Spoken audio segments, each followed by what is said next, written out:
Just doing a little testing, 1, 2, 3, testing. I am not sure if we are live in the shed yet. I'm going to leave this rolling for a few minutes.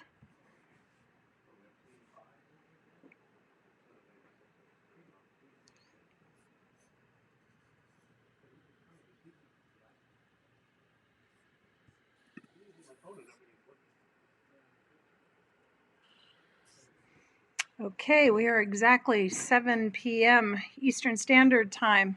Hi everyone, it's Rose McInerney again. As always, excited to be here for our live Wednesday nights, the middle of the week. Rose is not in the shed this week though. I am coming to you live. Great, I've got a thumbs up. Thank you for letting me know I am live. So I am sitting in Arizona of all things. It's been a 3-day drive out here over 2,500 miles. Very intensive. We're talking 12, 14-hour drive for three days straight. So I'm sitting in this gorgeous backyard, and what I'll do is I'm going to flip it around before we start the show, and then maybe at the very end too. I'm hoping, hi Rita, I'm going to say hello to anyone I can see. I am manning this booth today on my own, so I've got some fun stuff. Hopefully I will entertain you, but I am in Arizona. Thanks for tuning in. I've got, of course, a broken pool. You're not going to feel sorry for me because I don't feel sorry for me either. I'm going to just flip it around a little bit, and you can kind of see I've got a beautiful mountain scene in the back. I'm not sure in particular, but this is a mountain range, the Tortolina. Yeah, isn't it beautiful? The Tortolina Mountains, but there's a whole range of them. So I thought, what better place to talk about peace than in this gorgeous setting. So the Wi-Fi seems to be holding out for me for the moment. So I'm excited to get started, and I can read the comments on the side. So as you have questions or you want to jump in and answer or offer suggestions, that would be great. I know my beautiful friend Rita there has all kinds of advice she could share. Thank you, about what it means to find peace. So today's topic is, we do this for 20, 25 minutes, and it's just a bit of a shot in the arm, a boost in the middle of this pandemic and what we're coping with. So I have a little bit to share with you on peace, and I'm going to start with what we always do on Womanscape. We start with a Motivational Monday person. It's a quote from someone. It can be a man or a woman. This week, so I was really searching, the biggest peacemakers in the world have been people like Gandhi, leaders of faith. There are so many people. At a time like now, we might turn to someone like Martin Luther King and talk about how he was trying to push peace. And, no matter how uphill the battle it is, it's always worth it. And I think for each of us, of course, we want to find peace inside as well as create whatever peace around us. So we chose Mother Teresa. I think she's a really good one because she had to endure so much. She's a woman, for those of you. Hello there, beautiful Julie. So you all know Mother Teresa. We've all seen that picture of her in The Habit. So I'm going to jump to that, and you can kind of see this is a beautiful image of, we call her Moti. She is charismatic. She's a woman born in 1910. Everything about her life was about understanding and faith and hope. She is the symbol as a missionary of hope. Lived in Ireland and then moved to Calcutta, where she spent the remainder of her days. She was quickly canonized, not long, I think less than a decade after she died. But she's got a lot of words of wisdom to share, and has always been a mantra for me. So I really, really love that. So when we're talking about something like peace, so nice to see Rita and Julie. We had anything but this kind of warm, cozy, sort of, overlooking a lake when we went to Baffin Island and we were in the Arctic.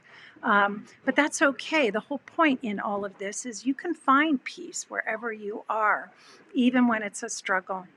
Yeah, I really love Moti as well. So let's dive in. Tuesday's Changemaker. Let's talk about her. Tuesday's Changemaker is a woman named Sean Abigas. Her story came out on Womanscape on Tuesday, and you'll see this cool Giphy and little summary of her on Instagram tomorrow. Sean is incredible. I met her actually in Chicago when I was living in Chicago. She was working for CO. It was a Swedish sort of French organization that had established a peace organization in Co Castle. It's actually a castle right on the border of France and Switzerland. It dates back to post-World War II when a group of politicians and wealthy people got together and said, let's build a place of peace and host conferences. So I don't have a picture of Co, but it's kind of a symbol, this castle in the sky kind of symbol of peace. So we all know, right? Peace is not, peace really isn't something that we're going to experience every single day and feel like we're always in that mood. Yeah, for those signing on with Sean, she really is incredible. I should tell you a little bit about Sean. And I happen to have, whoops, that's my Moti. I've got a cool motherboard here. I just love this. Hi, Aurora. Talking about a peace builder. Dr. Aurora Martin is with us, which is so cool, in our Arizona shed today. This beautiful woman in the picture is the epitome of peace. She created a knowledge network that's all about human security. The name of the organization, and Dr. Martin knows quite a bit about this and is part of the board, the International Institute of Human Security. So there's a great article about Sean on Womanscape, and the whole point always, thank you. And maybe we need a little sound of applause. I think I can do that over here too. Let's see. I think I can get a nice fun little sound thing happening here. Let's try this. Yeah, let's do this for, yay, this is for Sean. And you know what? Why not as well give a little bit of a shout out as Moti. I don't know if Moti would like that horn tooting, but truly, these are icons for us as women that are spreading goodness in the world, even when it's really hard and we are faced with such daily stresses. So I love, love, love these women. The whole point with Womanscape and doing this week is always about, well, how can we help each other? You know, I'm open. I'd love to hear suggestions on things that work for you. I've got a nice little cheat sheet that I'm building too. But women like Sean, you know, Dr. Martin, Moti, there are all kinds of people today that are fighting really hard, and it's tough. I'm not going to, you know, we all know COVID has added an extra layer of stress because we can't get together. I can't go to Toronto and see my Canadian family and my extended family. We can't be with each other the same way. And even something as physical as a hug can often diffuse, I think, a lot of the stress that we feel. So, you know, there's all kinds of ways that we can escape to peace. So let's look at one way. Obviously, physical space. This is like a gorgeous picture of what I'm looking at for the next 2 weeks. My husband Barry and I jumped in a car and we drove to Arizona because we were living in a house of about 10 and we felt we needed some space, and I found this on an Airbnb, so it's the equivalent of about $200 a night, which is expensive over 2 weeks, but I think is going to be worth every single cent. So I'm super excited about that, and I hope to be able to watch the sunrise. I'm 3 hours behind everyone in the Northeast, and you know, oh, someone's got a really great picture here. I wonder if I can show this. Let's see if I can add this to the broadcast. Okay, I can't pull it up. I'm going to try to at the end, Aurora. Thank you for that. Yeah, honestly, this is just too cool. So this is the lady that we've been talking about, just for anyone coming on, and there's our Moti. And what I want to do is talk a little bit about physical space and how physical space can really help to us to reframe. So this beautiful nature scene is an easy one, right? We can just simply go out into nature and, find a respite. There's our mountain. Let's get rid of that. Pool. We're having some fun here. Okay, I'm back. So the physical space is one, obviously. That might mean something as simple as getting up from where you are and trying to change your place to breathe, to go for a walk in the morning. I've been really enjoying that part of life now, going for a walk in the morning. I know Rita and Julie and many of you that are so physically fit too. There's something about that deep breathing that really helps us. So the idea of going inside or taking it outside into nature is obviously a big one. But I think for many of us, especially with lockdown, it's mental peace.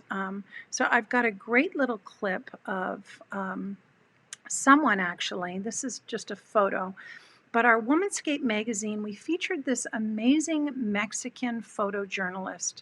She is the top, really one of the top female photojournalists at National Geographic. Her name is Christina Mittermeier. I was really lucky yesterday to have a chat with her, so we were able to do a taping for Sipping on Stories, the podcast. And she had so much to say about women and peace and what she's gone through as a woman. Born in Mexico City, she really followed all the traditional things that she was raised to believe. You get married, you have children. She got a degree. She's got a degree in biology. She's got a master's degree in that. And her father's words to her, and I don't think she'd mind me sharing, were, what are you going to do with that? You're going to scare all the men away. But it was really an interesting foray for her into the life of science. And it was only much later on in life that she started asking questions. She wasn't feeling at peace and asking herself, well, what makes me happy? And she had discovered a camera and the idea of taking pictures. So she's an amazing story of, it's never too late. She's in my age cohort, so I really like that too about her. Okay, and there's some great links on the side as well. Thank you, Mark. My great producer is on the side working, but there's a wonderful link that you can check out as well on Christina and see some of her visual photos. She's, of course, the cover of the Womanscape magazine from June when we talked about freedom, and there's a great article about her. So I want to share something that's super compelling. This is a promo that we have for an episode that's coming up on Sipping on Stories. And why am I talking about the magazine and why am I talking about Sipping on Stories? I suppose to promote it, but not really. The whole reason for doing those things is because the magazine and listening to podcasts, I think those are wonderful. Two things. They're escapes in a way. They take us out of our own life and our own stresses, but I think they also can take us to stories of other people that either have gone through really difficult things and they've come out on the other side, but they're also a way for us to be inspired by these people that have gone through such trauma. So this is a great setup for a woman named Charmaine Cruz. Tomorrow, our Sipping on Stories episode is all about Charmaine. I'm not going to say anything more. I'm going to just show you the setup to Charmaine and hope that this video plug works. And you'll get a little bit. It's about a minute and a half, but this is about Charmaine's story, and she talks about the formative years here. So I was born in Iran. I lived there until I was 11. And I'm going to see myself here, but I was born in 77. So I basically grew up in the years immediately following the Islamic Revolution and amidst the Iran-Iraq War, which was an extremely bloody war. So in those first few years of the Iranian Revolution, there was mass executions within Iran itself. So there was hundreds of thousands of people that were killed through and because of the revolution, a variety of reasons I'm happy to elaborate on at a different time, perhaps.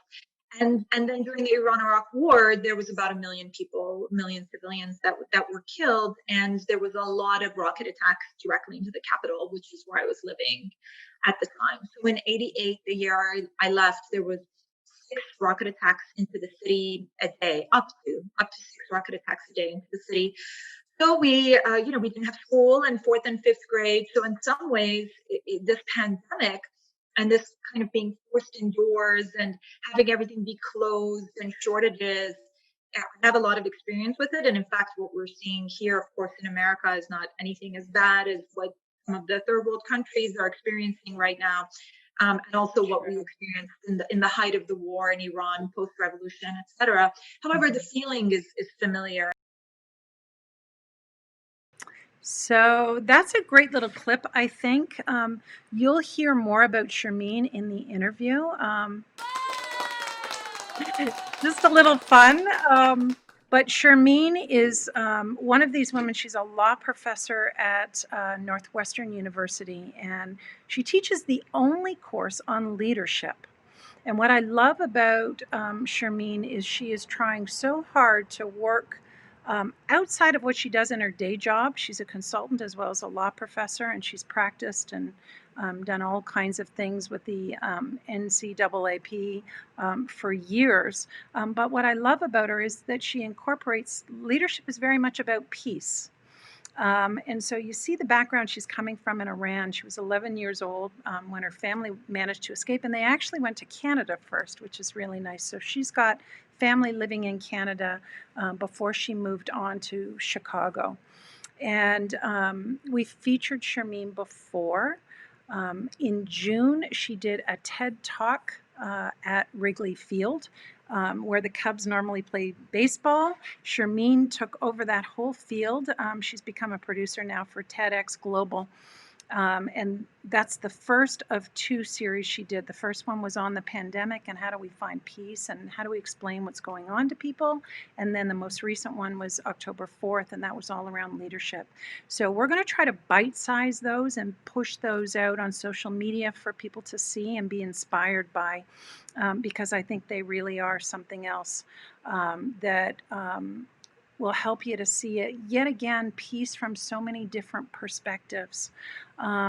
So I think, the important thing here in all of this is really about, well, what do we do? Where do we go? I'm looking again at who's with us and joined us in the shed, and I know so many of you already know how to find peace. If you're facing something that's life-threatening, and it's a health scare, you quickly come to terms with, what have I done in my life? Am I happy with my life? What does the future hold for me? I've mentioned before, I lost my father in the spring, and that, I was so sad. I felt bad, but he was 88, and I thought, I'm at peace with this. But I have to say, and probably some of you will feel the same, when someone's gone, it's after they've gone in moments where you want to tell them something and they're not there, that you recognize how much you miss them and what role they played in your life. And my father was very much a peacekeeper, and maybe that's why I chose Moti, as we call her, Mother Teresa. He was a man of prayer and a man of peace. He could not stand a fight to the point where he would put himself in harm's way. Thinking that he was much stronger physically than he was, because he was kind of a slight man. But, that's the beauty of peace too, that mentally, if you can find peace in the support that you have with your network of friends, you can find peace in the space where you are.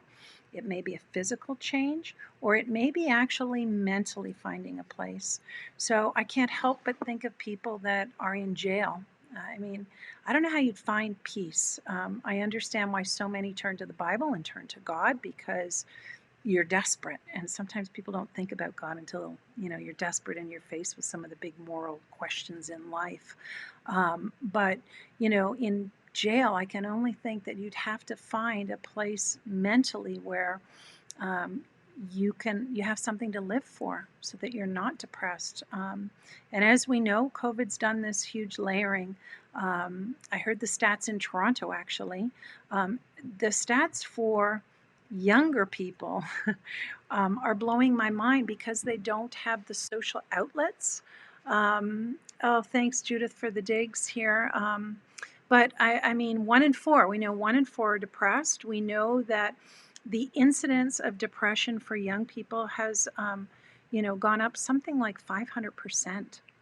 And maybe some of you are feeling that. I'm hoping that where I'm coming from in this chatting together, truly being together is support. So maybe we're going to have a little bit of peace here in this Wednesday night, just with a body of men and women, mostly women. We got a guy or two in there, but people, yes, to Judith's point, are really struggling right now. So I think finding what that is crazy, crazy important. We've done a few things in the magazine to show you people that are building peace. So the magazine for us is a positive way of sharing people that are changing the world, and they're changing the world not to become famous. Okay, all the people in the audience, or all you listeners, you beautiful listeners out there, Erica, Judith, Rita, Julie, Devika, you know this. Listening and sharing offers peace. So wise, Rita.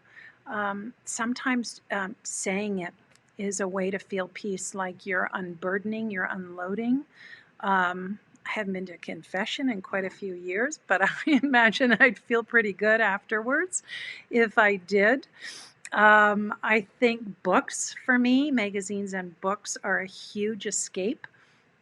I went through a little phase there. We had a power outage, I think I shared with many of you, where we lost power for 6 days. And I was flipping because we were trying to get the magazine done for June. And I all of a sudden just thought, what? It's me making it a huge deal. It is what it is. I can't control it anymore. And I picked up a couple of books. We couldn't watch Netflix. There was nothing electronic. And I went back to Eckhart Tolle, who's kind of a new age, not mystic, but philosopher. I know that Oprah Winfrey was really big on him. I love someone like Ralph Waldo Emerson. There's beautiful poetry.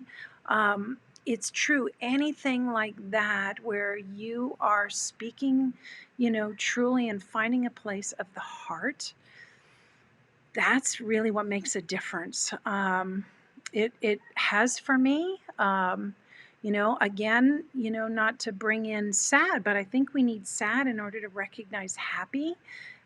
When I traveled to the Arctic with my Baffin babes, some of you here, I thought I was so at peace, and I was doing a trek for, veterans and raising money and obviously camaraderie and an adventure. But I recognized how much peace you can find in nature when I did this, because it was such a beautiful, white, pristine setting, and you lived in your head, which is maybe why I was so nuts, and sometimes bothered people. But no, in all seriousness, there was something so contemplative about walking that was beautiful in the Arctic. I don't know. Do some of you have favorite spots that you escape to that just do it for you? I think of my friend Erica that I know is on. It's water. I hope they fix this pool, because diving in a pool or swimming in a body of water has this kind of buoyancy for you where you feel like you're cleansed. There's a washing over, and art can do that. I think, thank you, Judith Garden. How many of us started baking? How many of us got into the garden and wanted to plant something beautiful? I think it was the act of doing it that brought peace as much as whatever the outcome was. I don't know. I think peace is about the progression and not a destination. Thanks, Rita, on a paddleboard. And honestly, Rita looked amazing on a paddleboard. I don't think I'm ever going to look that amazing, but I'm at peace with my body. And I think, going to a place where there is such quiet. Just walking. So how do we get to this place? So we're talking about a lot of different things. It can be headspace, the mental, it can be physical space. And then women like Sherry Franklin or Jillian Mass Backman, these are two women that we featured on Womanscape. They talk about the spiritual side. Um, it's true, Rita. So they talk about the spiritual side, and that's for me. I got to be honest. For me, the spiritual part has been everything because when you look at the forecast for this pandemic and what's happened, on a mass economic level, the disparity between rich and poor is so big. I'm wondering how we're ever going to get back there.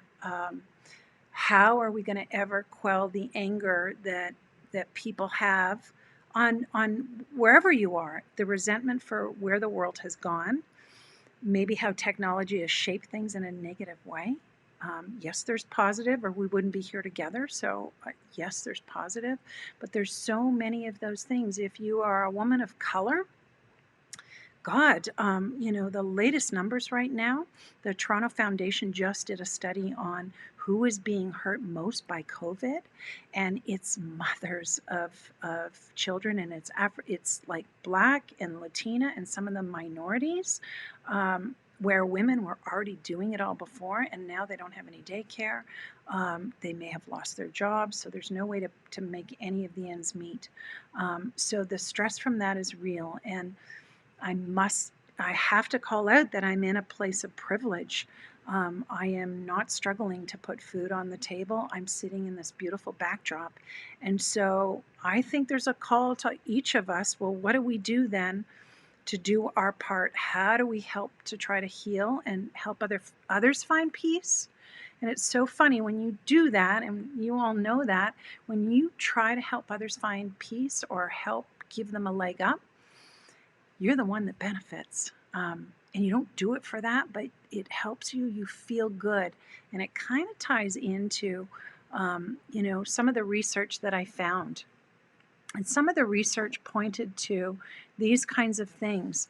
To find peace, escaping to nature is without a doubt number one.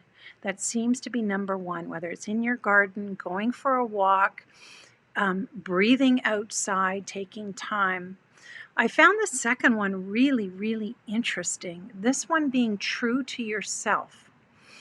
I thought that was so interesting. I wouldn't have put that one in there, but if you are, if you're feeling like you're in a job, or you're pretending to be someone, or you're afraid of disappointing others, that fear of disappointing others is huge. And sometimes we say or we do things that, quite honestly, we're not really being honest with who we are, and it's difficult to share that with people, and we shy away from maybe the tears, or maybe sharing openly and saying, hey, I'm struggling, I need help.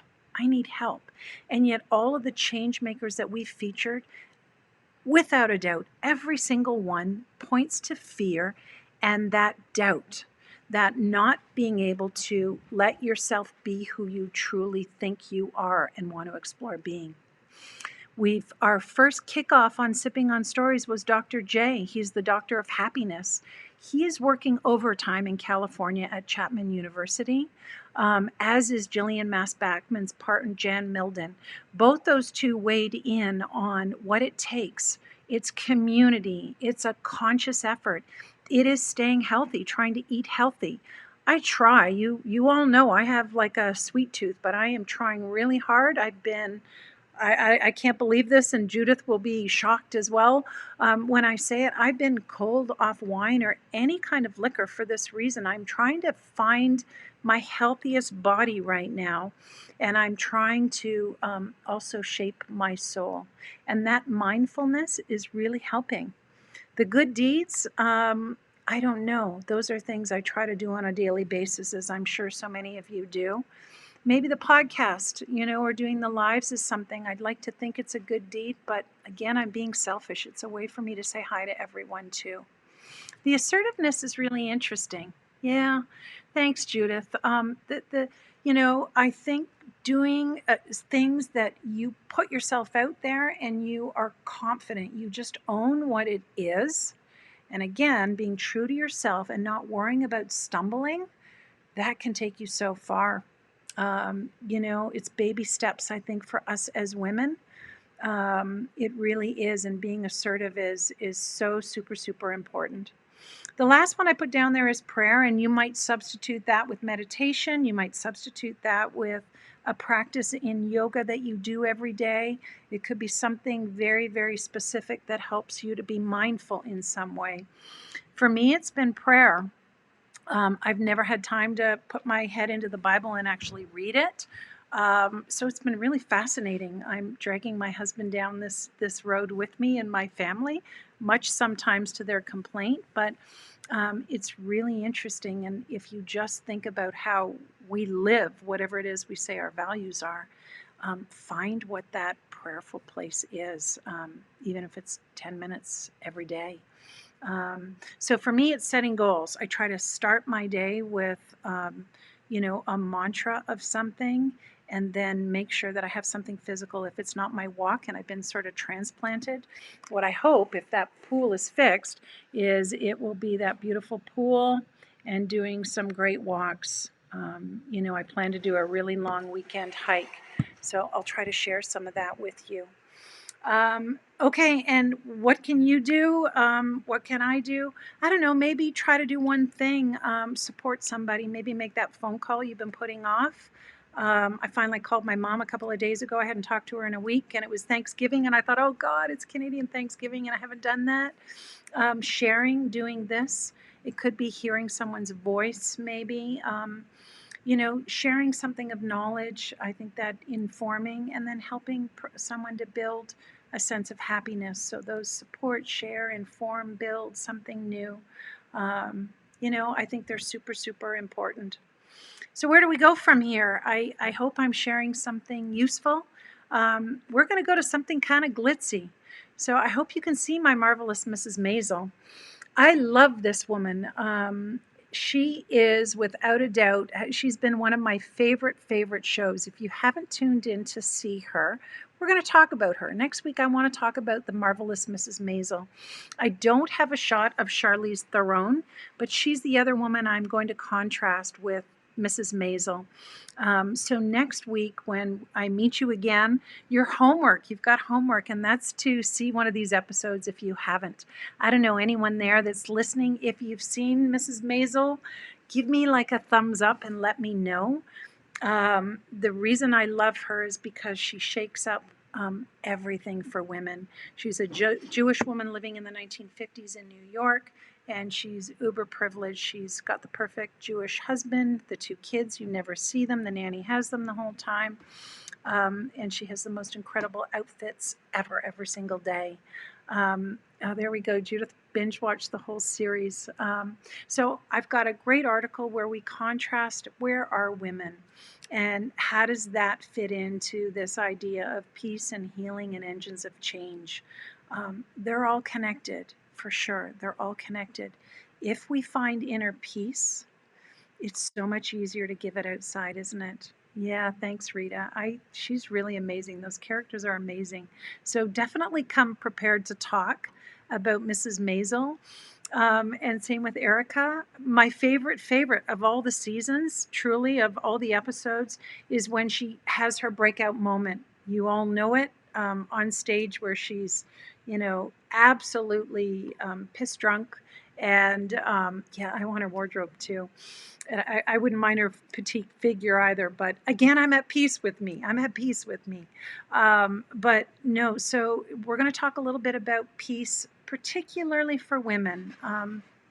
She's a white woman, and I think peace for white women can sometimes mean something very different for peace of women that are Latina, women that are Black, women that are from other cultures outside of North America. So when I use white, I'm talking North America, but it's certainly not, and I'm terrible when it comes to classifications because I see women as women. And I don't know, this is one of the things I know we've got to acknowledge it, but I also think that we women are, that there are so many fundamental things that connect us more than separate us. And I think each of us individually brings cultural baggage and cultural beauty that can affect our peace and how we see ourselves. So peace inside out, I think, is the key. That's kind of my takeaway. It's something that Mrs. Maisel has to search for. She's not happy. She thinks she is until the world falls apart and she finds out her husband's been cheating on her. And then I think Charlize Theron. It's the movie is The Old Guard. I think it's The Old Guard, not The New Guard. The Old Guard. That's worth watching if you are a Charlize Theron fan. She was amazing in Atomic Blonde. I loved her in Mad Max. She did another movie before Mad Max, and the name escapes me, and she bombed in that one, or the movie bombed, but she played like a hard-ass woman that was really, that she got a second chance to do that. And she said often women don't get a second chance. If they bomb in a movie like that, then that's it. Their career is done, which is interesting. So anyway, questions. I know we've kind of hit this halftime, this full time here. Those are the ones I'd like to stress, the two movies for next week. We're going to talk about women inventing themselves and bringing peace and engines of change together. So I hope to see you listening to tomorrow's episode with Charmaine. Tell me what you think. I'm really evolving, I hope, as a podcaster. There are times where, honestly, I think I've done just a horrible job. But that's part of being assertive. I'm going to throw it out there anyway. I am not going to call it failure. I'm going to call it evolution. That unless I start somewhere, no matter how low that might be on the bandwidth of professional podcasting, if I throw myself out there and it's not good, I only have up to go. So I'm going to keep doing it, and I'm going to do it because and I really mean this, it is not about me. These podcasts are about the people that we interview and them sharing their stories and then us supporting them. What can we do to build it? Yeah, I love you guys out there. I love Erica, Judith, Devika. I'm saying it wrong and slaughtering it. I'm so sorry. You've been so wonderful. I should also add that, she reached out and said, hey, Calm. So the Calm app, there's Headspace. I forgot all about apps. Music. I think I can do this. I can play a little of this. Feel good.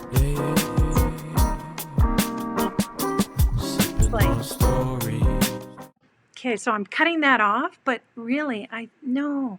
So stop all that niceness chatter in the side. It's about us, ladies, and building these bonds. I'm going to say this about Erica, each and every one of you. Rita, you are the bomb, the bomb, the bomb. What you have done in life and who you are, I continue to be amazed, amazed, amazed. Erica, you are the same. You are all sisters. Mark is in here. I'm not sure who else is in here. Mark, you're a sister too. My husband Barry is a sister. We can be the womanhood, just like we can be the brotherhood.